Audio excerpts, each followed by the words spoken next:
कहानी की शुरुआत होती है एक साइंटिफिक लैब से। वहाँ पर चूहों के ऊपर कुछ एक्सपेरिमेंट किए जा रहे थे। एक साइंटिस्ट बहुत ही बड़ा एक्सपेरिमेंट कर रहा था। उसने एक चूहे को खास तरह का सीरम दिया और फिर उसे एक बंद डब्बे में रखा। कुछ देर बाद जब उसने उस चूहे को चेक किया तो उसकी आंखें हैरानी और खुशी से भर गई। एक्सपेरिमेंट कामयाब हो गया था। वो तुरंत अपने सीनियर के पास भागा जिनका नाम है डॉक्टर आंद्रेस। उसने उन्हें ये जबरदस्त खबर बताई। जिस प्रोजेक्ट पर वो लोग काफी सालों से काम कर रहे थे उसमें आखिरकार बड़ी सफलता मिली। इस बड़ी कामयाबी के बाद एक बड़ी प्रेस कॉन्फ्रेंस रखी गई। डॉक्टर आंद्रेस लोगों के सामने खड़े हुए और अपना काम समझाया। उन्होंने दुनिया की मुश्किलों के बारे में बात की। हर तरफ जंग, मौसम का बदलना और प्रदूषण जैसी चीजें लोगों को परेशान कर रही हैं। उन्होंने टेबल पर रखा हुआ एक छोटा बॉक्स हटाया और उसके नीचे एक छोटा सा आदमी खड़ा था। ये हैं डॉक्टर जॉर्जन, जो इस प्रोजेक्ट के मेन साइंटिस्ट हैं। उन्हें देखकर सब लोग बिल्कुल चुप हो गए।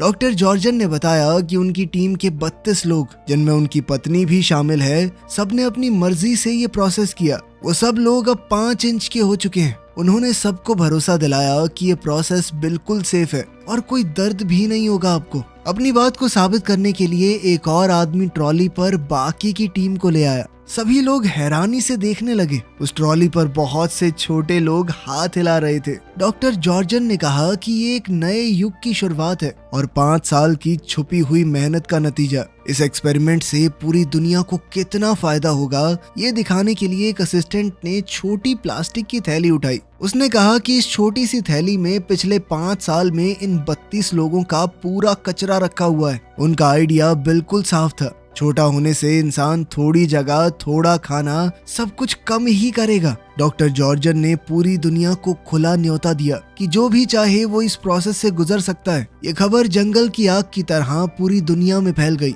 सब लोग डाउनसाइजिंग यानी छोटे होने के बारे में बात करने लगे।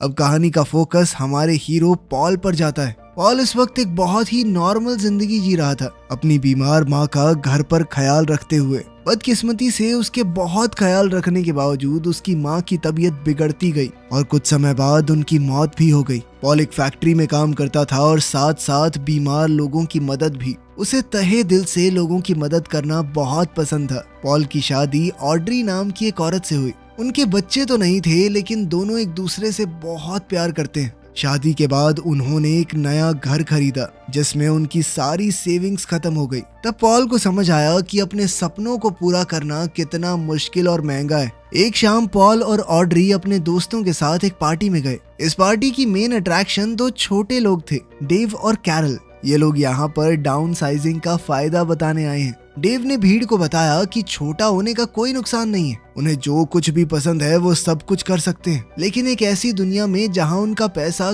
कई गुना ज्यादा चलेगा। उसने बताया कि हमारी कम्युनिटी का नाम लेजर लैंड है, जहाँ सब कुछ बहुत सस्ता है। उसने अपनी बड़ी हवेली के बारे में बताया, जो नॉर्मल जिंदगी में तो वो कभी ना खरीद पाता। इस प्रेजेंटेशन का पॉल और ऑड्री पर बहुत गहरा असर पड़ा। घर पहुंचने के बाद उनके दिमाग में नए नए सपने घूमने लगे। कुछ ही दिन बाद उन्हें लेजर लैंड देखने के लिए बुलाया गया। अगली सुबह वो दोनों वहां पर गए। एक बिल्कुल साफ, सुंदर और परफेक्ट जगह जो सिर्फ छोटे लोगों के लिए बनी है। एक खुश मिजाज छोटे आदमी ने उनका स्वागत किया और उन्हें टूर दिया। उसने अपना आलीशान घर दिखाया जो उसने सिर्फ $12 में खरीदा है। उसने सबको अपनी साइज में छोटी पत्नी से भी मिलवाया और दोनों ने अपनी खुशहाल जिंदगी की तस्वीर बुन दी। बिना पैसे की चिंता करे एक आरामदायक जिंदगी का वादा अब बहुत ही खूबसूरत लग रहा था। टूर देने वाला छोटा आदमी पॉल और ऑड्री को और ज्यादा समझाता गया। उसने बताया कि छोटा होने के बाद मेरी जिंदगी पूरी तरह बदल गई। कोई भी अपने शरीर में ये बदलाव करवा सकता है और किसी तरह की कोई प्रॉब्लम नहीं आएगी। इसके बाद पॉल और ऑड्री डॉक्टर से मिले। डॉक्टर ने पैसों की सच्चाई बिल्कुल साफ शब्दों में बताई। उन्होंने कहा कि छोटा होने के बाद उनका बड़ा घर बेकार हो जाएगा। वो उसे बेच सकते हैं और उस पैसे से लेजर लैंड में बहुत ज्यादा अमीर हो जाएंगे। वो वहाँ सब कुछ इतना सस्ता है कि वो जितना चाहे खर्चा कर सकते हैं, फिर भी उनके पैसे कभी खत्म नहीं होंगे। आखिरकार दोनों ने मिलकर छोटे होने का फैसला ले लिया। पॉल अपनी नौकरी पर गया और अपने साथ काम करने वाले लोगों को बताया कि आज मेरा आखिरी दिन है उसने कहा कि वो छोटा बनने जा रहा है और लेजरलैंड में अपनी जिंदगी की नई शुरुआत करेगा। उसके साथ ही उसके लिए खुश हुए और उसे आखिरी बार अलविदा कहा। पॉल और ऑड्री एक आखिरी बार अपने सभी दोस्तों से मिले क्योंकि उन्हें पता था कि छोटा होने के बाद वो दोबारा कभी नहीं मिल पाएंगे। दोनों ने अपना घर बेच दिया, प्रोसेस के लिए अपनी शादी की अंगूठियां उतारी और अपनी पुरानी जिंदगी छोड़ने के लिए तैयार हो गए। अगली सुबह वो कई और उम्मीद भरे लोगों के साथ लेजरलैंड की स्पेशल बस में चढ़ गए। वो बस उन्हें एक बहुत बड़ी फैक्ट्री में ले गई जहाँ पर इंसानों को बदलने का काम होता था। यहाँ उन्हें एक आखिरी मौका दिया गया अपना फैसला बदलने का। एक ऑफिसर ने पूछा कि क्या आपके मन में कोई भी डाउट है, कोई आपको मजबूर तो नहीं कर रहा। पॉल और ऑड्री दोनों ने पूरे भरोसे के साथ कहा कि वो अपनी मर्जी से ये सब कुछ कर रहे हैं। उन्हें बताया गया कि आदमी और औरतों का प्रोसेस अलग अलग जगहों पर होता है। दोनों आखिरी बार गले लगे और वादा किया कि दूसरी तरफ मिलेंगे। पॉल को उसके एरिया में ले जाया गया जहां बहुत सारे नंगे आदमी खड़े थे। उन्हें छोटा करने की तैयारी पूरे जोरों शोरों पर थी। उनके शरीर के सारे बाल पूरी तरह शेव कर दिए गए। जो दांत खराब या सड़ रहे थे उन्हें निकाल दिया गया। ये सब कुछ बेहोशी के दौरान हुआ तो उन्हें कोई फर्क नहीं पड़ा। बेहोश होने के बाद पॉल को एक बड़ी एडवांस मशीन में रखा गया। यह प्रोसेस लगभग 20 मिनट चला और जब सब खत्म हुआ तो पॉल बिल्कुल परफेक्ट तरीके से सिर्फ 5 इंच का हो गया। नए छोटे हुए लोगों को फिर एक रिकवरी एरिया में ले जाया गया जहाँ सब कुछ उनके नए साइज के हिसाब से बना हुआ था। अब उनके साथ छोटे हो चुके डॉक्टर्स मौजूद थे। उनके निकाले गए दांतों की जगह पर छोटे आर्टिफिशियल दांत भी लगाए गए। काफी लंबे समय के बाद पॉल को होश आया। वो इस वक्त एक छोटे से बेड पर लेटा हुआ था। एक नर्स जो खुद भी साइज में छोटी है उसने उसे संभाला और कहा कि तुम पूरी तरह ठीक हो। पूरा प्रोसेस सक्सेसफुल रहा। उसने पॉल को छोटे कपड़े दिए और एक बड़ा सा बिस्किट भी ला कर दिया जो पॉल के नए नजरिए से एक सोफे की गद्दी जैसा लग रहा था। लेकिन पॉल को अपनी चिंता नहीं थी। उसकी आंखें तो सिर्फ उसकी पत्नी ऑड्री को ढूंढ रही थी। उसी वक्त उसका फोन बजा। ये कॉल ऑड्री का था। उसकी आवाज में डर और पछतावा भरा पड़ा था। उसने जो कहा वो सुनकर पॉल पूरी तरह से टूट गया। दरअसल वो आखिरी प्रोसीजर के दौरान बहुत ज्यादा डर गई। जब उसने अपने बाल शेव होते हुए देखे तो वो सह नहीं पाई। उसने इस प्रोसेस से पीछे हटने का फैसला किया और फैसिलिटी छोड़कर चली गई। और वहीं पॉल ने पूरा प्रोसीजर करवा लिया। वो बस 5 इंच का था। इस छोटी दुनिया में वो बिना अपनी पत्नी के अकेला क्या करेगा। पॉल ने अपनी पत्नी से भीख मांगी, कहा कि प्लीज वापस आ जाओ। कोई दिक्कत नहीं है, मैंने तो पूरा प्रोसेस करवाया है, आसानी से सब कुछ हो जाएगा, बाल दोबारा उग जाएंगे। लेकिन ऑड्री ने पक्का फैसला कर लिया था। उसने साफ कहा कि उसे बहुत डर लग रहा है, वो वापस नहीं आएगी। आखिरी बार अलविदा कहते हुए उसने फोन काट दिया। पॉल बिल्कुल अकेला रह गया। वो हमेशा के लिए 5 इंच का हो गया था। उसका दिल पूरी तरह टूट गया था। उसकी इस परफेक्ट नई जिंदगी का सपना शुरू होने से पहले ही बिखर गया। वो बहुत ज्यादा उदास रहने लगा। अपने बड़े और आलीशान बंगले में रहने के बावजूद वो बिल्कुल अकेला महसूस कर रहा था। जल्द ही उनकी शादी की अंगूठियां उसे भेजी गई। उन्हें देखकर जो उसके साइज के हिसाब से बहुत ज्यादा बड़ी हैं, उसका दर्द और ज्यादा गहरा हो गया। एक पूरा साल गुजर गया। पॉल अकेला ही रहा। वो ऐश की जिंदगी तो जी रहा था लेकिन उसे बांटने के लिए उसके पास कोई नहीं था। कभी कभी वो अपने दोस्त डेव से मिलता है जो उसे समझाता था कि यहाँ पर बहुत सारी औरतें हैं, कोई मिल जाएगी तुझे, इतना क्यों सोच रहा है। एक शाम पॉल अपने घर पर एक डेट के साथ था लेकिन सब कुछ थोड़ा जबरदस्ती खाली सा लग रहा था। उसके ऊपर वाले फ्लोर का पड़ोसी डूसान, जिसे हल्ला मचाने और पार्टी करने का बहुत शौक है, अचानक अंदर घुस आया। उसने पॉल को अपनी बड़ी पार्टी का इनविटेशन दिया। पॉल के पास वैसे भी कुछ करने को था नहीं तो उसने हाँ कह दिया। अगली रात पॉल डूसान की शानदार पार्टी में गया, एक बड़ा गुलाब गिफ्ट के रूप में लेकर। डूसान उसे देखकर बहुत खुश हुआ। उसने कहा कि खुलकर पी, बहुत लड़कियां आएंगी यहाँ पे, पटा ले किसी और को, भूल जा अपनी बीवी को भाई। लेकिन पॉल किसी से कनेक्शन नहीं बना पाया। उसने रात भर शराब पी, झांझ में डांस किया और आखिरकार बेहोश होकर गिर पड़ा। सुबह तक पार्टी खत्म हो चुकी थी। सिर्फ पॉल और डूसान फैले हुए सामान वाले फ्लैट में पड़े हुए हैं। अगली सुबह सफाई करने वाली टीम आई। डूसान इतना अमीर है कि वो सारा काम बाकी लोगों से करवाता है। पॉल जब हैंगओवर और घूमते दिमाग के साथ उठा तो उसकी नजर एक सफाई करने वाली औरत पर पड़ी। उसने उसे पहचान लिया। वो तो सारा है, वियतनाम की एक बहुत मशहूर एक्टिविस्ट जिसे पॉल ने 1 साल पहले न्यूज में देखा था। उस रिपोर्ट में दिखाया गया कि वियतनाम में छोटे लोगों की पूरी बस्ती बर्बाद हो गई थी और वो अकेली बची थी वहां से। उस घटना में उसकी एक टांग चली गई और अब वो एक नकली टांग का इस्तेमाल करती थी। पॉल उसके पास गया, उसे देखकर बहुत हैरानी हुई कि इस तरह का काम एक मशहूर औरत क्यों कर रही है।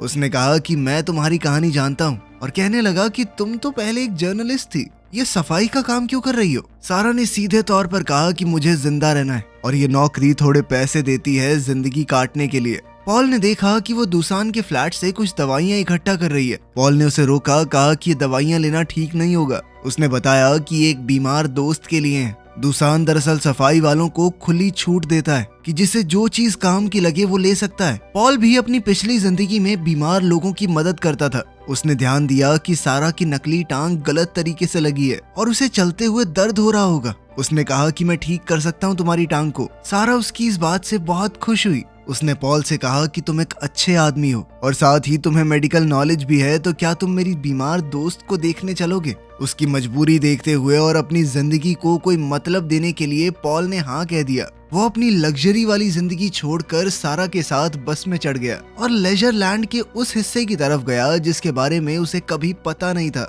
उनकी बस उन्हें लेजर लैंड के एक छुपे हुए हिस्से में ले गई। रास्ते में उन्होंने एक बहुत बड़ी दीवार क्रॉस की। उस दीवार के दूसरी तरफ पॉल ने एक गरीब बस्ती देखी। यहाँ पर उनकी तरह बड़े बड़े घर नहीं थे, बल्कि पुराने शिपिंग कंटेनर्स के अंदर बनी हुई एक झुग्गी जैसी कॉलोनी थी जहाँ सारा जैसे गरीब लोग रहते हैं। वो उसे अपने छोटे से घर में ले गई जो एक कंटेनर के अंदर बना था। अंदर एक औरत बेड पर लेटी हुई दिखी जो बहुत ज्यादा बीमार है। सारा ने बताया कि यही उसकी दोस्त है और पॉल से कहा कि डॉक्टर साहब इसका इलाज करो। पॉल ने कहा कि मैं कोई असली डॉक्टर नहीं हूँ, लेकिन सारा ने जिद की कि मुझसे तो ज्यादा ही पता है तुम्हें। पॉल ने सलाह दी कि दुसान के घर से लाई हुई कुछ दवाइयाँ दी जा सकती हैं। उसने थोड़ा सोच समझकर मेडिसिन दे दी। पॉल ने फिर से कहा कि मैं तुम्हारी नकली टांग भी ठीक से फिट कर दूंगा। इस पर सारा ने कहा कि कुछ दिन बाद करते हैं ये। पॉल वहाँ से तो चला गया, लेकिन वो सारा को भूल नहीं पाया। कुछ दिन बाद वो दोबारा उसके घर गया। सारा के पास एक बुरी खबर थी। वो बीमार औरत जिसे उन्होंने मेडिसिन दी थी वो मर गई।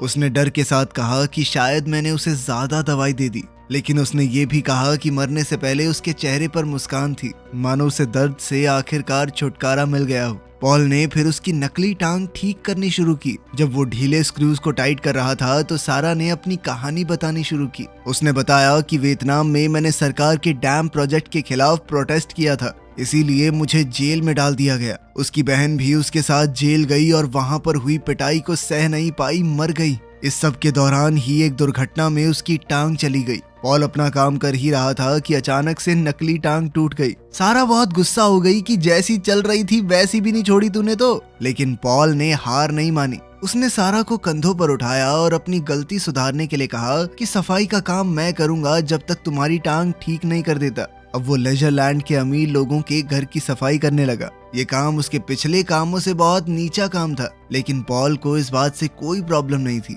उसे दूसरों की मदद करते हुए फिर से अपनी जिंदगी का कोई मतलब मिल गया था। वो कई दिनों तक उसके साथ रहा। इस दौरान उसने सारा का एक और रूप देखा। उसने देखा कि कैसे वो अपनी गरीबी के बावजूद दूसरे बूढ़े और बीमार लोगों की मदद करती है, उन्हें खाना और बाकी सामान देती है। उसकी ये दया और अच्छाई पॉल के दिल की गहराइयों को छू गई।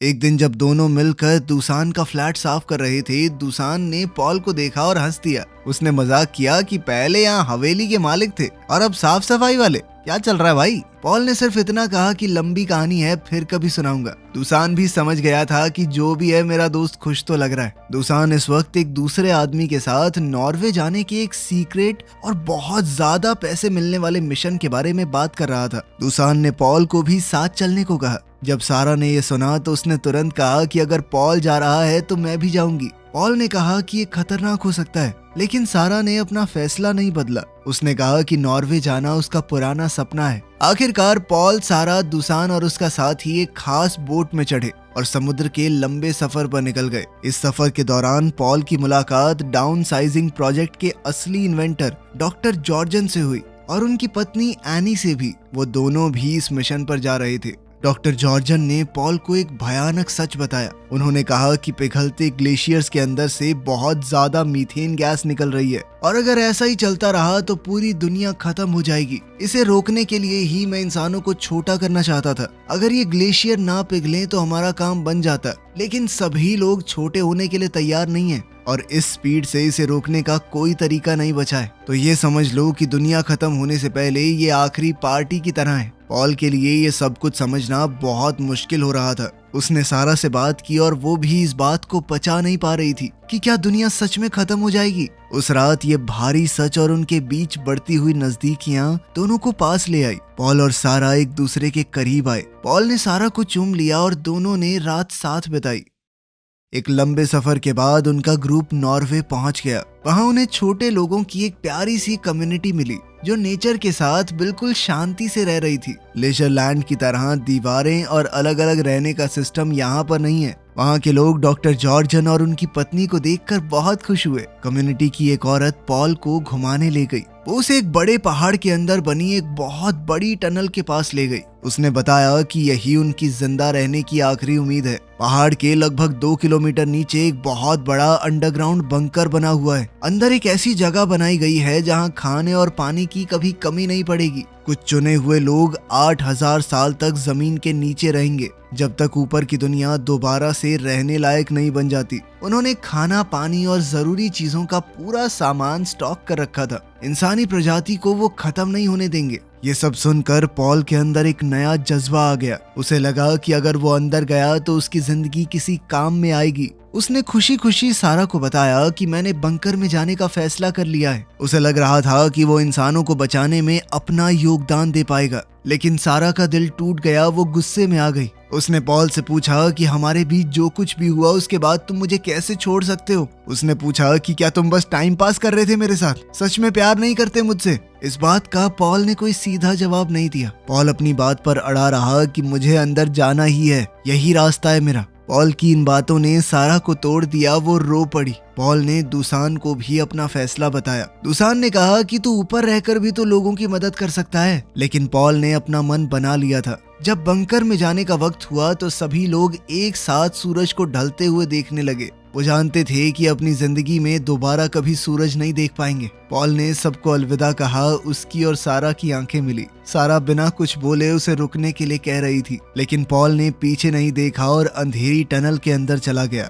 लोगों ने लगभग 2 किलोमीटर लंबा ये रास्ता तय करना शुरू किया। अंदर अंधेरा था और उन्हें पूरी रात चलना होगा। पॉल लाइन के बिल्कुल लास्ट में चल रहा था। हर एक बढ़ते कदम के साथ पॉल का मन कमजोर होता गया। उसने सारा, दुसान और उन सभी रिश्तों के बारे में सोचा जो उसने बनाए थे। वो समझ गया था कि सिर्फ जिंदा रहना जिंदगी नहीं होती। अगर अपने लोग ही जिंदा नहीं रहेंगे तो वो जीकर क्या करेगा। बाहर सारा और दुसान टनल के एंट्रेंस पर खड़े थे, इस उम्मीद के साथ कि शायद पॉल लौट आएगा। तभी उन्होंने देखा कि अंधेरे से कोई बाहर आया। वो पॉल ही था। उसने अपना फैसला बदल लिया। दुसान हंसकर कहने लगा, मुझे पहले से पता था कहीं नहीं जाएगा तू। लेकिन पॉल सीधा सारा के पास गया। उसकी आंखों में आंखें डालकर उसने सच कहा कि मैं भी तुमसे प्यार करता हूँ। अब उन्होंने फालतू ऐश भरी जिंदगी छोड़कर लोगों की मदद करते हुए जिंदगी बिताने का फैसला किया। वीडियो पसंद आई तो लाइक कर देना, चैनल को सब्सक्राइब कर लेना। मिलते हैं अगली वीडियो में।